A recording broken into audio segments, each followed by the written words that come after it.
contrairement à ce qu'on peut imaginer, c'est que les gens d'en bas sont beaucoup plus attentifs à la propreté et aux odeurs que les gens d'en haut. Parce que justement, ça fait partie de leur vie immédiate, dans leur vie quotidienne.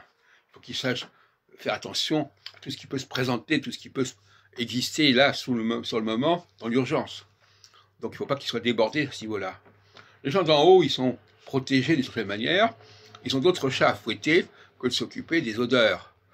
Donc ils ne vont pas privilégier cette question-là. Parce que je veux dire par là que la question des odeurs, c'est une question de survie d'une certaine manière pour certaines personnes.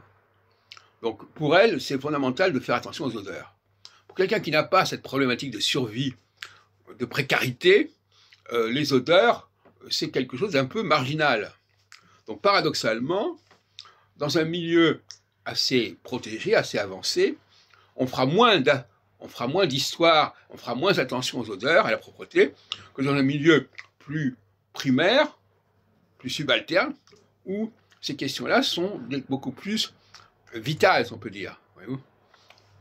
Voilà encore un paradoxe. C'est en allant dans des endroits où les gens sont très précaires que les odeurs vont être importantes. Alors on pourrait croire, bizarrement, que non, finalement, les gens d'en bas ne font pas trop attention aux odeurs, parce qu'ils sont dans un état de délabrement, si on peut dire. Non, pas du tout. La question de l'odorat est une question majeure. Et alors la preuve, c'est que les animaux, eux, ils accrochent énormément d'importance aux odeurs, et même les pigeons, par exemple.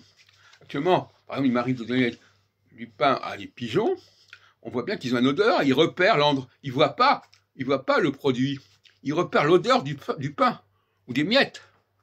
Hein? Donc, sans odorat, ils sont perdus, ils ne peuvent pas se nourrir. Donc l'animalité est olfactive, et gustative aussi. Hein?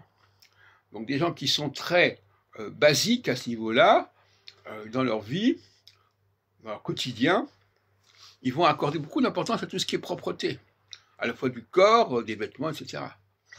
Alors peut-être qu'ils auront des vêtements qui ne seront pas en très bon état, mais qui seront propres.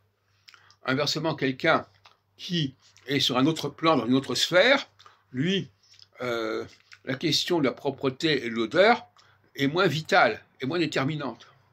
Et par conséquent, quand on va dans un groupe X ou Y, les gens seront beaucoup plus attentifs aux odeurs